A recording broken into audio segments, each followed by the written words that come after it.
ರಾಜ್ಯ ಸರ್ಕಾರದ ಮುಖ್ಯ ಕಾರ್ಯದರ್ಶಿ ಶಾಲಿನಿ ರಜನೀಶ್ ವಿರುದ್ಧ ಲಂಚ ಪಡೆದ ಆರೋಪ ಮಾಡಿದ್ದ ಸ್ನೇಹಮಯಿ ಕೃಷ್ಣರನ್ನ ಬಂಧನ ಮಾಡಲಾಗಿದೆ. ಮುಡಾ ಮಾಜಿ ಆಯುಕ್ತ ಡಿಬಿ ನಟೇಶ್ ಕೊಟ್ಟಂತಹ ದೂರಿನನ್ವಯ ಎಫ್ಐಆರ್ ದಾಖಲಿಸಿ ಬೆಂಗಳೂರಿನ ಸೈಬರ್ ಕ್ರೈಂ ಪೊಲೀಸರು ಬಂಧಿಸಿದ್ದಾರೆ.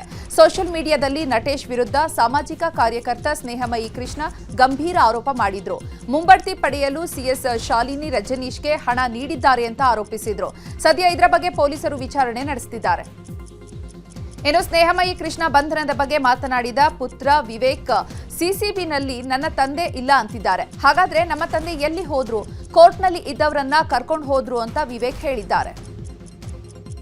ದಿನ ನ್ಯಾಯಾಲಯದಲ್ಲಿ ಕೇಸ್ ಇರುತ್ತದೆ. ಬೆಳಗ್ಗೆ ಬಂದು ಅಟೆಂಡ್ ಆಗಿರ್ತೀವಿ, ಮಧ್ಯಾಹ್ನಕ್ಕೆ ಪಾಸ್ ಓವರ್ ಮಾಡಿರ್ತಾರೆ.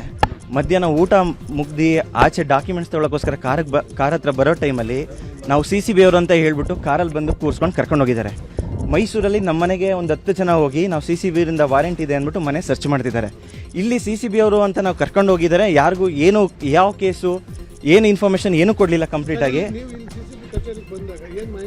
ಸರ್ CCB ಅವರು ಬಂದು ಕೇಳಿದ್ರೆ ಗೊತ್ತೇ ಇಲ್ಲ ಅನ್ನೋ ರೀತಿ ಹೇಳ್ತಿದ್ದಾರೆ. ನಮಗೇನು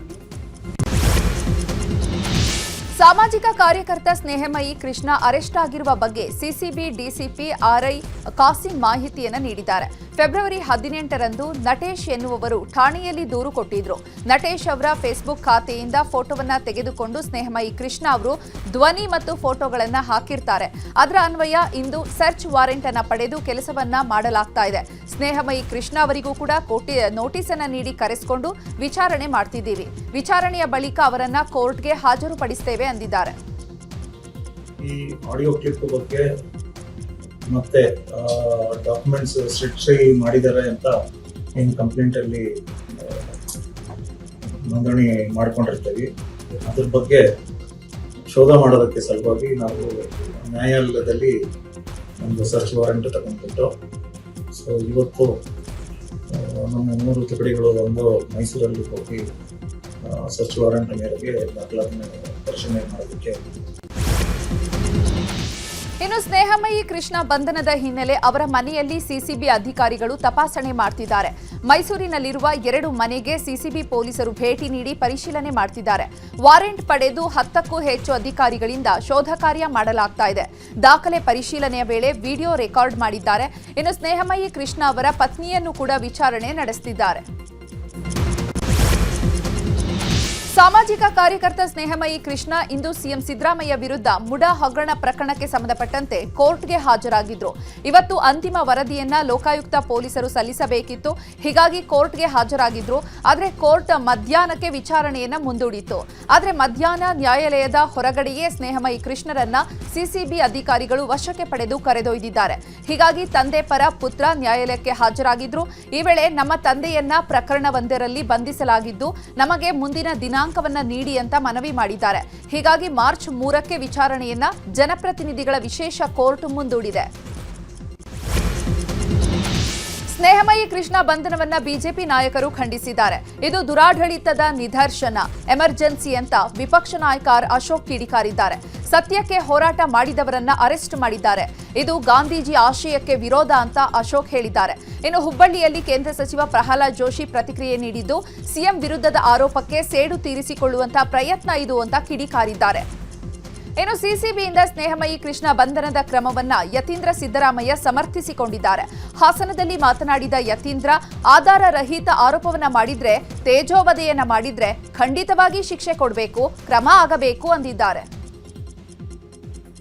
ರಾಜಕಾರಣಿಗಳೇನೋ ಪಾಪ ಜನರಿಗೆ ಅಕೌಂಟಬಲ್ ಆಗಿರಬೇಕು. ಹಾಗಾಗಿ ಆಧಾರಿತ ಆರೋಪಗಳನ್ನು ಮಾಡೋದು ಕೂಡ ಸಹಿಸ್ತಾರೆ, ಹೋರಾಟ ಮಾಡ್ತಾರೆ. ಪಾಪ ಅಧಿಕಾರಿಗಳ ಮೇಲೆ ಸುಮ್ಮನೆ ತೇಜೋವಧೆ ಮಾಡೋದು, ಆರೋಪರಹಿತ ಆರೋಪಗಳನ್ನು ಮಾಡಿದಾಗ ಅದನ್ನು ಖಂಡಿತ ಅದಕ್ಕೆ ಶಿಕ್ಷೆ ಕೊಡಬೇಕು, ಕ್ರಮ ಜರುಗಿಸಬೇಕು. ಯಾವುದೇ ಆಧಾರ ಇಲ್ಲದೆ ಒಬ್ಬರು ಅಧಿಕಾರಿ ಮೇಲೆ ಆರೋಪ ಮಾಡಿ ಅವ್ರು ತೇಜೋವಧೆ ಮಾಡಿದ್ರೆ ಅವ್ರು ಯಾಕೆ ಸುಮ್ಮನೆ ಇರ್ತಾರೆ? ಖಂಡಿತ ಅವ್ರ ಮೇಲೆ ಕ್ರಮ ತೆಗೆದುಕೊಳ್ತಾರೆ. ಈಗ ಮೂಡ ಮೇಲೆ ಏನು ಆರೋಪಗಳಿದೆ ಅದಕ್ಕೆ ಈಗಾಗಲೇ ನಾವು ತನಿಖೆ ಕೂಡ ಕೊಟ್ಟಿದ್ದೀವಿ. ಸೊ ಕೆಂಪಣ್ಣ ಆಯೋಗನೂ ಇದೆ. ಸೊ ಅವ್ರು ಅದನ್ನು ನೋಡಿಬಿಟ್ಟು ಮೂಡದಲ್ಲಿ ಏನು ಅವ್ಯವಹಾರ ಆಗಿದ್ದರೆ ಅದ್ರ ಪ್ರಕಾರ ಅದ್ರ ಮೇಲೆ ಕ್ರಮ. ಕ್ರೈಮ್ ಸುದ್ದಿಗಳನ್ನ ನೋಡೋಣ. ಛತ್ರಪತಿ ಶಿವಾಜಿ ಜಯಂತಿ ಮೆರವಣಿಗೆಯ ವೇಳೆ ಕಲ್ಲು ಹಾಗೂ ಚಪ್ಪಲಿ ತೂರಿದ ಘಟನೆ ಬಾಗಲಕೋಟೆ ಹಳೆ ನಗರದ ಪಂಕಾ ಮಸೀದಿ ಬಳಿ ನಡೆದಿದೆ. ಈ ಘಟನೆಯಲ್ಲಿ ಹಲವರಿಗೆ ಗಾಯವಾಗಿದ್ದು ಆಸ್ಪತ್ರೆಗೆ ದಾಖಲಿಸಲಾಗಿದೆ. ಇನ್ನು ಎಸ್ಪಿ ಸಿದ್ಧಾರ್ಥ್ ಗೋಯಲ್ ಅವರಿಗೂ ಕೂಡ ಕಲ್ಲೇಟು ಬಿದ್ದಿದೆ. ಈ ಘಟನೆಯಿಂದಾಗಿ ಪೊಲೀಸರು ಹಾಗೂ ಸ್ಥಳೀಯರ ನಡುವೆ ನೂಕಾಟ ತಳ್ಳಾಟ ನಡೆದಿದೆ. ಘಟನಾ ಸ್ಥಳದಲ್ಲಿ ಪೊಲೀಸ್ ಬಿಗಿ ಭದ್ರತೆ ಏರ್ಪಡಿಸಲಾಗಿದೆ. ಇನ್ನು ಈ ಘಟನೆಗೆ ಸಂಬಂಧಪಟ್ಟಂತೆ ಒಟ್ಟು 8 ಜನರನ್ನ ಬಂಧಿಸಲಾಗಿದೆ ಅಂತ ಬಾಗಲಕೋಟೆ ಎಸ್ಪಿ ಸಿದ್ಧಾರ್ಥ್ ಗೋಯಲ್ ಮಾಹಿತಿ ನೀಡಿದ್ದಾರೆ. ನಿನ್ನೆ ಘಟನೆ ಆದ ನಂತರ ನಾವು ಅದರ ವಿಚಾರವಾಗಿ ಸೋಮೋಟೋ ಕೇಸ್ ರಿಜಿಸ್ಟರ್ ಮಾಡಿದ್ದೀವಿ. ನಮ್ಮಲ್ಲಿ ಕೂಡ ತುಂಬ ವಿಡಿಯೋ ಫುಟೇಜ್ ಇತ್ತು. ಅದು ಆಧಾರ ಮೇಲೆ ನಾವು ಈಗಾಗಲೇ 8 ಜನಕ್ಕೆ ಅರೆಸ್ಟ್ ಮಾಡಿದ್ವಿ. ಅದರಲ್ಲಿ ಒಬ್ಬ ವ್ಯಕ್ತಿ ಅಂಜೀರ್, ನಮ್ಮ ಬಾಗಲಕೋಟೆ ನವನಗರ ವಾಸಿ, 28 ವಯಸ್ಸು. ಅವನು ನಮ್ಮ ವಿಡಿಯೋ ಅಲ್ಲಿ ನಾವೇನು ವಿಡಿಯೋ ರೆಕಾರ್ಡ್ ಮಾಡಿದ್ದೀವಿ ಕ್ಲಿಯರ್ ಕಟ್ ಆಗಿ ಕಂಡು ಬರ್ತಾ ಇದೆ. ಅಲ್ಲಿ ಒಂದು ಶೂ ರ್ಯಾಕ್ ಇತ್ತು. ಆ 2 ಕಲ್ಲು ತಗೊಂಡು ಅವರು ಬಿಸಾಕ್ ಹಾಕ್ತಾನೆ, ವಿದಿನ್ ಫ್ರಾಕ್ಷನ್ ಆಫ್ ಸೆಕೆಂಡ್ ಬಿಸಾಕ್ ಹಾಕ್ತಾನೆ. ಅವರು ಕೂಡ ಇದಕ್ಕೆ ನಮಗೆ ಒಪ್ಪಿದ್ದಾನೆ. ಅದನ್ನು ನಾವು ವೆರಿಫೈ ಕೂಡ ಮಾಡಿದ್ದೀವಿ. ಅದು ಆದ ನಂತರ ವಿಡಿಯೋ ಫುಟೇಜ್ ಐಡೆಂಟಿಫೈ ಮಾಡಿ ನಾವು ಆ ವ್ಯಕ್ತಿಗೆ ಪ್ಲಸ್ ಇನ್ನೂ 7 ಜನಕ್ಕೆ ಅರೆಸ್ಟ್ ಮಾಡಿದ್ದೀವಿ. ಈಗಾಗಲೇ ಅವರಿಗೆ ಜುಡಿಷಿಯಲ್ ಕಸ್ಟಡಿಗೆ ಪ್ರೊಡ್ಯೂಸ್ ಮಾಡ್ತಾ ಇದ್ದೀವಿ. ಯಾವುದೋ ಮೇಜರ್ ಪ್ರೊವೊಕೇಶನ್ ಇಲ್ಲ, ಮಿಸ್ಕ್ರಿಯೆನ್ಸ್, ಕೆಲವು ಕಿಟಕಿಗಳು ಈ ಥರ ಮಾಡಿದ್ವಿ. ಕಲ್ಲು ತೂರಾಟ ಪ್ರಕರಣಕ್ಕೆ ಸಂಬಂಧಪಟ್ಟಂತೆ ಕಿಲ್ಲಾ ಗಲ್ಲಿಯಲ್ಲಿ ಹಿಂದೂ ಕಾರ್ಯಕರ್ತರು ನಡೆಸಿದಂತಹ ಸಭೆ ಅಂತ್ಯವಾಗಿದೆ. ಸಭೆ ಬಳಿಕ ನಗರದಲ್ಲಿ ಅಂಗಡಿ ಮುಂಗಟ್ಟುಗಳನ್ನು ಬಂದ್ ಮಾಡಲು ಕಾರ್ಯಕರ್ತರು ಯತ್ನಿಸಿದ್ದಾರೆ. ಈ ವೇಳೆ ಪೊಲೀಸರು ತಡೆ ಹಿಡಿದಿದ್ದಕ್ಕೆ ಮಾತಿನ ಚಕಮಕಿ ನಡೆದಿದೆ. ಬಳಿಕ ಮುಧೋಳ ನಗರದಲ್ಲಿ ಹಿಂದೂ ಕಾರ್ಯಕರ್ತರು ಪ್ರತಿಭಟನೆ ನಡೆಸಿದ್ದಾರೆ. ನಗರದ ಶಿವಾಜಿ ವೃತ್ತದಲ್ಲಿ ತರಕಾರಿ ಮಾರುಕಟ್ಟೆ ಬಳಿ ಕೆಲ ಕಿಡಿಗೇಡಿಗಳು ಕಲ್ಲು ತೂರಿದ್ದು ಪೊಲೀಸರು ಲಾಠಿ ಚಾರ್ಜ್ ಮಾಡಿದ್ದಾರೆ. ಇನ್ನು ಘಟನಾ ಸ್ಥಳಕ್ಕೆ ಡಿಸಿ ಸಂಗಪ್ಪ ಭೇಟಿ ನೀಡಿ ಪರಿಶೀಲನೆಯನ್ನು ನಡೆಸಿದ್ದಾರೆ. ಪರಿಸ್ಥಿತಿ ಬಗ್ಗೆ ಪೊಲೀಸರಿಂದ ಮಾಹಿತಿಯನ್ನು ಪಡೆದುಕೊಂಡಿದ್ದಾರೆ. ಈ ವೇಳೆ ಮಾತನಾಡಿದ ಡಿಸಿ ಶಾಂತಿ ಕಾಪಾಡುವಂತೆ ಸಾರ್ವಜನಿಕರಿಗೆ ಮನವಿ ಮಾಡಿದ್ರು. ಘಟನೆ ಆಗಿದೆಲ್ಲ ಪ್ರಕರಣ ಕಾನೂನು ರೀತಿಯ ಕ್ರಮ ವಹಿಸ್ತಾ ಇದ್ದೆವು. ಈಗಾಗಲೇ ಬೆಳಿಗ್ಗೆ ಕೂಡ ಈ ಥರ ಒಂದು ಸ್ವಲ್ಪ ಕೆಲವೊಂದು ಕಡೆ ಕಲ್ಲು ತೂರಾಟ ಘಟನೆಗಳು. ನಮ್ಮ ಪೊಲೀಸ್ ವರಿಷ್ಠಾಧಿಕಾರಿಗಳು ಮತ್ತು IGP ಸಾಹೇಬರು ಬಂದಿದ್ದಾರೆ. ಅವರು ಕೂಡ ಈಗ ಎಲ್ಲ ಫೋರ್ಸ್ ಮಾಡಿದ್ದಾರೆ. ನಾವು ಎಲ್ಲರ ಸಾರ್ವಜನಿಕರಲ್ಲಿ ಮನವಿ ಮಾಡುತ್ತೀವಿ, ಯಾವ ಧರ್ಮದವರಿಗೆ ಶಾಂತಿ ಕಾಪಾಡುವುದು ಅಂತ ಕರ್ತವ್ಯ. ಯಾರು ಇನ್ನು ಕಲ್ಲು ತೂರಾಟ ಪ್ರಕರಣವನ್ನ ಬಿಜೆಪಿ ನಾಯಕರು ಖಂಡಿಸಿದ್ದಾರೆ. ಕೇಂದ್ರ ಸಚಿವ ಪ್ರಹ್ಲಾದ್ ಜೋಶಿ ಮಾತನಾಡಿ, ಕಾಂಗ್ರೆಸ್ ಸರ್ಕಾರ ಬಂದಾಗಲೇ ಯಾಕೆ ಹೀಗಾಗುತ್ತೆ? ಪೊಲೀಸರಿಗೆ ಫ್ರೀ ಹ್ಯಾಂಡ್ ಕೊಟ್ರೆ ಹೀಗೆ ಆಗಲ್ಲ. ಆದ್ರೆ ಕಾಂಗ್ರೆಸ್ ಪೊಲೀಸರ ಮೇಲೆ ಹಿಡಿತ ಇಟ್ಕೊಂಡಿದೆ ಅಂತ ಕಿಡಿಕಾರಿದ್ದಾರೆ. ಇನ್ನು ಇದೇ ವಿಚಾರವಾಗಿ ಆರ್ ಅಶೋಕ್, ವಿಜಯೇಂದ್ರ, ಛಲವಾದಿ ನಾರಾಯಣಸ್ವಾಮಿ, ರವಿಕುಮಾರ್ ಕೂಡ ಪ್ರತಿಕ್ರಿಯಿಸಿದ್ದಾರೆ. ಅವರು 8 ಜನ ಅರೆಸ್ಟ್ ಮಾಡಿದ್ದೀವಿ ಅಂತಾನೆ ಹೇಳಿದ್ದಾರೆ. ಪ್ರಶ್ನೆ ಇರೋದು, ನಿಮ್ಮ ಸರ್ಕಾರ ಬಂದಾಗ ಯಾಕೆ ಹಿಂಗಾಗ್ತದಂತ. ನಾನು ಅತ್ಯಂತ ಸ್ಪಷ್ಟವಾಗಿ ಹೇಳಲಿಕ್ಕೆ ಬಯಸ್ತೇನೆ, ನಮ್ಮ ಪೊಲೀಸರಿಗೆ ನೀವು ಫ್ರೀ ಹ್ಯಾಂಡ್ ಕೊಟ್ರೆ, ಭಾರತದ್ದೇ ಅದರಲ್ಲಿಯೂ ಮತ್ತು ಕರ್ನಾಟಕದ ಪೊಲೀಸ್ ವ್ಯವಸ್ಥೆ ಬಹಳ ಪಕ್ಕಾ ಇದೆ.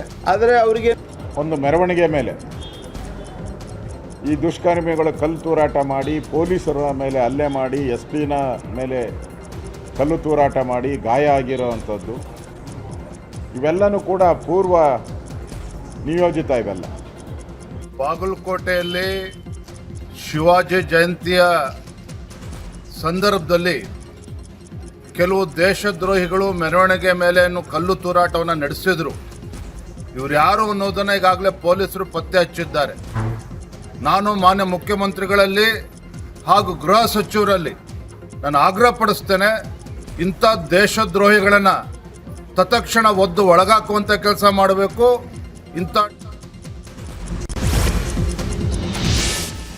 ಬಾಗಲಕೋಟೆಯಲ್ಲಿ ನಡೆದ ಕಲ್ಲು ತೂರಾಟ ಘಟನೆಗೆ ಸಿಎಂ ಸಿದ್ದರಾಮಯ್ಯ ಖಂಡಿಸಿದ್ದಾರೆ.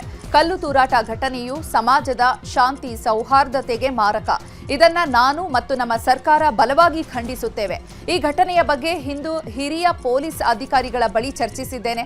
ನಿಷ್ಪಕ್ಷಪಾತ ತನಿಖೆಯನ್ನು ನಡೆಸಲು ಸೂಚಿಸಿದ್ದೇನೆ. ದುಷ್ಕೃತ್ಯ ಎಸಗಿದಂತಹ ಪುಂಡರಿಗೆ ಕಾನೂನಿನ ಮೂಲಕ ತಕ್ಕ ಉತ್ತರ ನೀಡುವಂತೆ ಸೂಚನೆ ನೀಡಿದ್ದೇನೆ. ಸಾರ್ವಜನಿಕರು ಯಾವುದೇ ಪ್ರಚೋದನೆಗಳಿಗೆ ಕಿವಿಗೊಡಬಾರದು, ಸಂಯಮದಿಂದ ವರ್ತಿಸಿ ಅಂತ ಎಕ್ಸ್ನಲ್ಲಿ ಸಿಎಂ ಪೋಸ್ಟ್ ಮಾಡಿದ್ದಾರೆ. ಇನ್ನು ಇದೇ ವಿಚಾರವಾಗಿ ಬಾಗಲಕೋಟೆ ಜಿಲ್ಲಾ ಉಸ್ತುವಾರಿ ಸಚಿವ RB ತಿಮ್ಮಾಪುರ್ ಪ್ರತಿಕ್ರಿಯೆ ನೀಡಿದ್ದಾರೆ.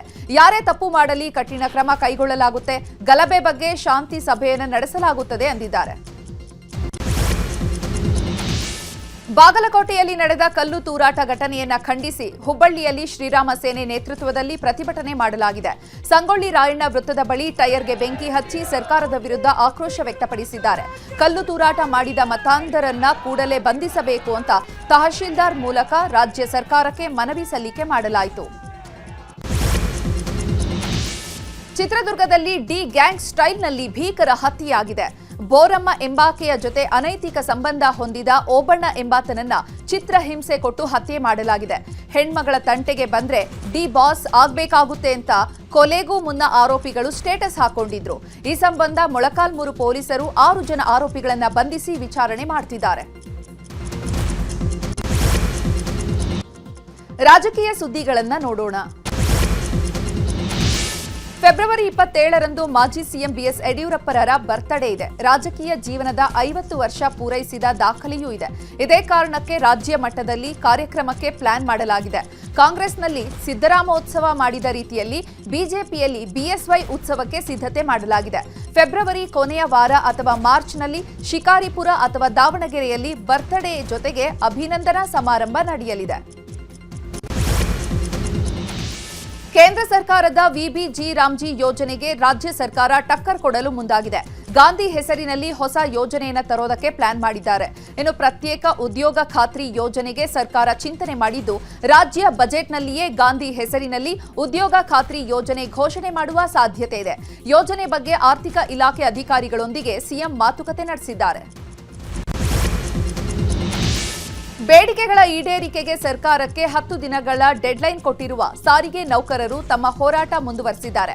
ಈ ಹಿನ್ನೆಲೆ ಸಾರಿಗೆ ಇಲಾಖೆ ಆಕ್ಟಿವ್ ಆಗಿದ್ದು, ಮಾರ್ಚ್ 2ರೊಳಗೆ ಸಭೆ ಕರೆಯಲು ಸಚಿವ ರಾಮಲಿಂಗಾರೆಡ್ಡಿ ಮುಂದಾಗಿದ್ದಾರೆ. ಈ ಸಂಬಂಧ ಕೆಎಸ್ಆರ್ಟಿಸಿ ಎಂಡಿ ಅಕ್ರಮ್ ಪಾಷಾಗೆ ಸೂಚನೆಯನ್ನು ಕೊಟ್ಟಿದ್ದಾರೆ.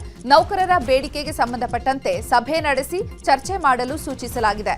ಮತ್ತೆ ಮುಷ್ಕರ ಆಗದಂತೆ ಸಮಸ್ಯೆ ಬಗೆಹರಿಸಲು ಅಧಿಕಾರಿಗಳಿಗೆ ತಿಳಿಸಿದ್ದಾರೆ. ಇನ್ನು ಮುಜರಾಯಿ ದೇವಸ್ಥಾನಗಳಲ್ಲಿ ರೀಲ್ಸ್ ವಿಡಿಯೋ ಹಾವಳಿಗೆ ಸರ್ಕಾರ ಕಡಿವಾಣ ಹಾಕಿದೆ. ಈ ಕುರಿತು ಮಾತನಾಡಿದ ಸಚಿವ ರಾಮಲಿಂಗಾರೆಡ್ಡಿ, ಇನ್ನು ಮುಂದೆ ಮುಜರಾಯಿ ದೇವಾಲಯಗಳಲ್ಲಿ ಚಿತ್ರೀಕರಣಕ್ಕೆ ಶುಲ್ಕ ಕಡ್ಡಾಯ ಮಾಡಲಾಗಿದೆ. ಸಿನಿಮಾ, ಧಾರಾವಾಹಿ, ಸಾಕ್ಷ್ಯ ಚಿತ್ರ ರೆಕಾರ್ಡಿಂಗ್ ಮಾಡಲು ಹಣ ಪಾವತಿಸಿ ಅನುಮತಿಯನ್ನು ಪಡೆಯೋದಕ್ಕೆ ಮುಜರಾಯಿ ಅಧಿಕಾರಿಗಳಿಗೆ ಸೂಚನೆ ನೀಡಲಾಗಿದೆ ಅಂತ ಹೇಳಿದ್ದಾರೆ.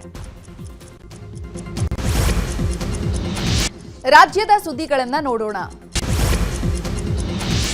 ರಾಜ್ಯಾದ್ಯಂತ ಸಿಟಿ ಸ್ಕ್ಯಾನ್ ಮತ್ತು ಎಂಆರ್ಐ ಸ್ಕ್ಯಾನಿಂಗ್ ಉಚಿತ ಸೇವೆ ಸ್ಥಗಿತಗೊಂಡ ಕುರಿತು ನ್ಯೂಸ್ 18 ವರದಿಯನ್ನು ಬಿತ್ತರಿಸಿತ್ತು. ಬಡವರ ಆರೋಗ್ಯಕ್ಕೆ ಇಲ್ವಾ ಗ್ಯಾರಂಟಿ ಅಂತ ನ್ಯೂಸ್ 18 ಧ್ವನಿ ಎತ್ತಿತ್ತು. ನಿರಂತರ ಸುದ್ದಿಗೆ ಎಚ್ಚೆತ್ತ ಆರೋಗ್ಯ ಇಲಾಖೆ ಉಚಿತ ಸಿಟಿ ಎಂಆರ್ಐ ಸ್ಕ್ಯಾನ್ಗೆ ಪರ್ಯಾಯ ವ್ಯವಸ್ಥೆಯನ್ನು ಕಲ್ಪಿಸಿ ಆದೇಶ ಹೊರಡಿಸಿದೆ. ಹತ್ತಿರದ ಖಾಸಗಿ ಆಸ್ಪತ್ರೆ, ವೈದ್ಯಕೀಯ ಕಾಲೇಜಿನಲ್ಲಿ ಸ್ಕ್ಯಾನಿಂಗ್ಗೆ ಅವಕಾಶವನ್ನು ಕಲ್ಪಿಸಲಾಗಿದೆ. ಇದು ನ್ಯೂಸ್ 18 ವರದಿಯ ಬಿಗ್ ಇಂಪ್ಯಾಕ್ಟ್. ಜನಸಾಮಾನ್ಯರು ನ್ಯೂಸ್ 18ಗೆ ಧನ್ಯವಾದ ತಿಳಿಸಿದ್ದಾರೆ. ಇನ್ನು ಜಿಲ್ಲಾಸ್ಪತ್ರೆಯಲ್ಲಿ ಸಿಟಿ ಮತ್ತು ಎಂಆರ್ಐ ಸ್ಕ್ಯಾನಿಂಗ್ ವಿಚಾರವಾಗಿ ಮಾತನಾಡಿದ ಸಚಿವ ದಿನೇಶ್ ಗುಂಡೂರಾವ್, 13 ಕಡೆಗಳಲ್ಲಿ ಎಂಆರ್ಐ ಸ್ಕ್ಯಾನ್ ಮಾತ್ರ ವರ್ಕ್ ಆಗ್ತಾ ಇರಲಿಲ್ಲ. ಎಲ್ಲಿ ಸಮಸ್ಯೆ ಆಗಿದೆ ಅಲ್ಲಿ ಪರ್ಯಾಯ ವ್ಯವಸ್ಥೆಯನ್ನ ಮಾಡಲಾಗಿದೆ ಅಂದ್ರು.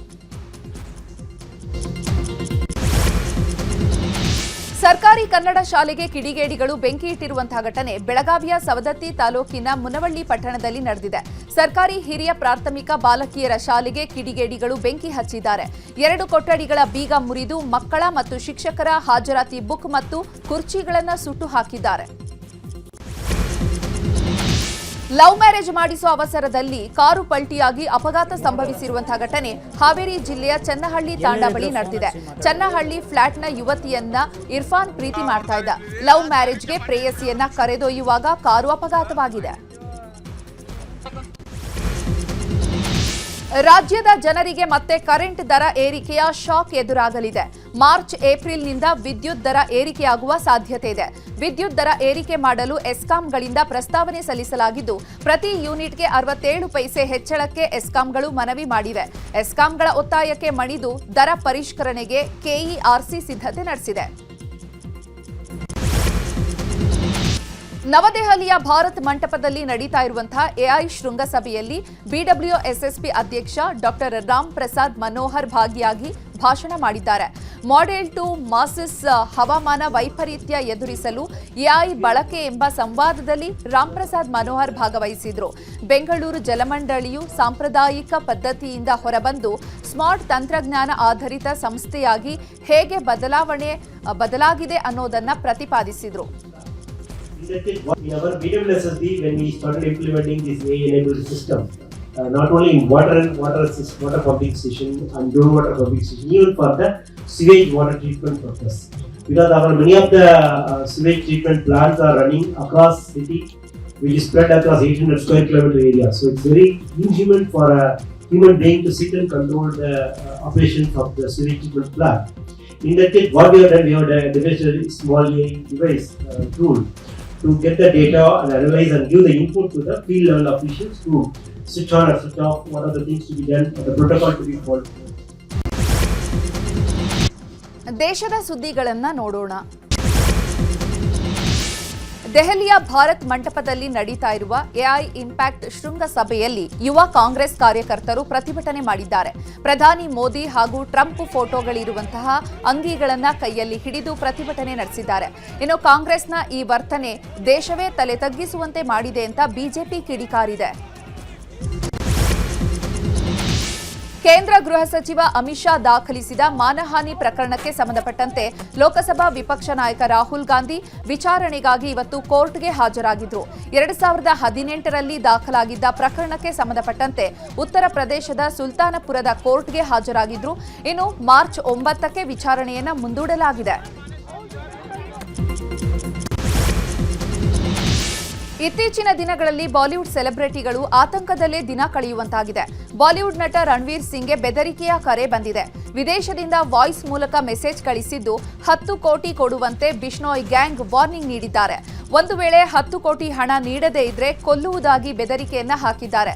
ಇದರಿಂದಾಗಿ ಮುಂಬೈನ ರಣವೀರ್ ಸಿಂಗ್ ಮನೆಗೆ ಹೆಚ್ಚಿನ ಭದ್ರತೆಯನ್ನ ನೀಡಲಾಗಿದೆ.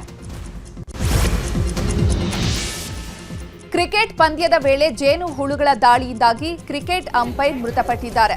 ಉತ್ತರ ಪ್ರದೇಶದ ಉನ್ನಾವೋದ ಸಫ್ರೋ ಕ್ರೀಡಾಂಗಣದಲ್ಲಿ ಈ ಘಟನೆ ನಡೆದಿದೆ. ಅನುಭವಿ ಕ್ರಿಕೆಟ್ ಅಂಪೈರ್ ಮಾಣಿಕ್ ಗುಪ್ತಾ ಸಾವಿಗೀಡಾಗಿದ್ದಾರೆ. ಪಂದ್ಯ ವಿರಾಮದ ವೇಳೆ ಸಹ ಅಂಪೈರ್ ಅವರನ್ನ ಭೇಟಿ ಮಾಡಲು ಹೋದಾಗ ಇದ್ದಕ್ಕಿದ್ದಂತೆ ಜೇನು ಹುಳುಗಳು ದಾಳಿ ಮಾಡಿ ಅಂಪೈರ್ ಮಾಣಿಕ್ ಅವರನ್ನ ಸುತ್ತುವರೆದು ಕಚ್ಚಿವೆ. ಅಮೆರಿಕ ಮತ್ತು ಇರಾನ್ ನಡುವಿನ ಉದ್ವಿಗ್ನತೆ ಉತ್ತುಂಗಕ್ಕೇರಿದೆ. ಈಗ ಅಮೆರಿಕ ಇರಾನ್ಗೆ ಕೇವಲ 10 ದಿನಗಳ ಗಡುವು ನೀಡಿದೆ. ಅಣ್ವಸ್ತ್ರ ಕಾರ್ಯಕ್ರಮ ಒಪ್ಪಂದ ವಿಚಾರವಾಗಿ ತಾವು ಹೇಳಿದ ಹಾಗೆ ಕೇಳದಿದ್ರೆ ಯುದ್ಧ ಗ್ಯಾರಂಟಿ, ಪರಿಣಾಮಗಳು ಭೀಕರವಾಗಿರುತ್ತೆ ಅಂತ ಅಧ್ಯಕ್ಷ ಟ್ರಂಪ್ ಬೆದರಿಕೆ ಹಾಕಿದ್ದಾರೆ. ಅಮೆರಿಕ ಅಧ್ಯಕ್ಷ ಟ್ರಂಪ್ಗೆ ಇರಾನ್ ತಿರುಗೇಟು ನೀಡಿದೆ. ತನ್ನ ಮೇಲೆ ದಾಳಿಗೆ ಮುಂದಾದ್ರೆ ಅಮೆರಿಕ ನೆಲೆಗಳನ್ನ ಗುರಿಯಾಗಿಸಿ ಪ್ರತಿದಾಳಿ ನಡೆಸುವುದಾಗಿ ಇರಾನ್ ಎಚ್ಚರಿಕೆ ನೀಡಿದೆ. ಈ ಕುರಿತು ವಿಶ್ವಸಂಸ್ಥೆಗೆ ಇರಾನ್ ರಾಯಭಾರಿ ಅಮೀರ್ ಸಾಯಿದ್ ಇರವಾನಿ ಪತ್ರವನ್ನ ಬರೆದಿದ್ದಾರೆ. ಅಮೆರಿಕ ಅಧ್ಯಕ್ಷ ಡೊನಾಲ್ಡ್ ಟ್ರಂಪ್ ಭಾರತ ಮತ್ತು ಪಾಕಿಸ್ತಾನದ ನಡುವಿನ ಮಿಲಿಟರಿ ಸಂಘರ್ಷದ ಕುರಿತು ಮತ್ತೊಮ್ಮೆ ವಿವಾದಾತ್ಮಕ ಹೇಳಿಕೆ ನೀಡಿದ್ದಾರೆ. ನಾನು 2 ರಾಷ್ಟ್ರಗಳಿಗೆ 200% ಸುಂಕವನ್ನ ಹೇರುವುದಾಗಿ ಬೆದರಿಕೆಯನ್ನ ಹಾಕಿದ್ದೆ, ಹಾಗಾಗಿ ಯುದ್ಧ ನಿಂತಿತು ಅಂದಿದ್ದಾರೆ. I think you should actually stand. Come, please, stand just for a second. Pakistan and India, thank you very much. And I spoke to Prime Minister Modi. He's excited. He's watching us right now. Egypt and Ethiopia. That was a big one. And just, I think you should actually stand. Come, please, stand just for a second. Pakistan. ಲೈಂಗಿಕ ಅಪರಾಧಿ Jeffrey Epstein ಪ್ರಕರಣದಲ್ಲಿ ಪೊಲೀಸರಿಂದ arrest ಆಗಿದ್ದ ಬ್ರಿಟನ್ನ ಮಾಜಿ ರಾಜಕುಮಾರ Andrew ಬಿಡುಗಡೆ ಆಗಿದ್ದಾರೆ. Jeffrey Epstein ಜೊತೆ ಸಂಪರ್ಕದಲ್ಲಿದ್ದಂತಹ ಆರೋಪದಲ್ಲಿ ನಿನ್ನೆ ಥೇಮ್ಸ್ ವ್ಯಾಲಿ ಪೊಲೀಸರು ಬಂಧಿಸಿದ್ರು. ವಿಚಾರಣೆಯ ಬಳಿಕ ಪೊಲೀಸ್ ಕಸ್ಟಡಿಯಿಂದ ಆಂಡ್ರ್ಯೂ ಬಿಡುಗಡೆ ಆಗಿದ್ದಾರೆ.